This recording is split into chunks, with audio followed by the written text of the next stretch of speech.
దేవుడు తీస్తాడు.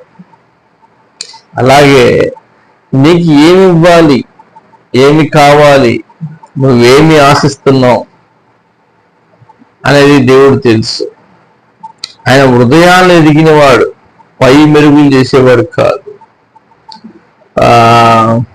Rolled gold ఉంటుంది, యాసిడ్ పోస్తే దానికి ఉన్న మొత్తం కరిగిపోద్ది, ఆ కోటింగ్ మొత్తం తొలగిపోద్ది.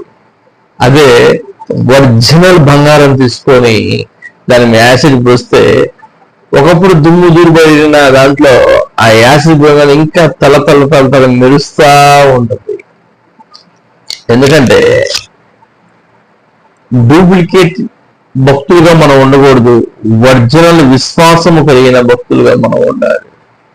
ఒరిజినల్ పూలు సువాసన ఇస్తాయి, డూప్లికేట్ పూలు ఉంటాయి, అవి జస్ట్ అట్లా ఉంటాయి కానీ వాటి వల్ల ఏ ఉపయోగం లేదు, అయితే కేవలం ఆకర్షణ మాత్రమే. మనం ఆకర్షించబడే వ్యక్తులుగా ఉండాలా, లేకపోతే దేవుని యొక్క సంబంధిగాను ఉండాలా అనేది తెలుసుకోవాలి. ముఖ్యంగా అనేక చోట్లకు వెళ్తుంటావు, పెళ్ళిళ్ళకి వెళ్తుంటారు, పేరంటానికి వెళ్తుంటారు, కానీ అక్కడ నువ్వు చూపించాల్సింది దేవుడి ప్రేమ, దేవుడి సువార్త. అవకాశం ఉండి వాళ్ళు నీ మాట విని గైకొని ఆచరించే వ్యక్తులైతే 4 దేవుడు మాటలు అందించు. ఎందుకంటే నేను సాధ్యమైనంత వరకు అందిస్తాను. వాళ్ళు ఏమైనా అనుకోని నా గురించి తిట్టుకొని దూషించని లేకపోతే ఇంకోటిలా అనుకోని నాకెందుకు నేను పట్టించుకోను కదా, నేను తీసుకోను అవన్నీ. ఎవరైనా అన్నాన్ని పట్టించుకోను, ఎవరైనా దూషించినా పట్టించుకోను, హేళన చేసినా పట్టించుకోను.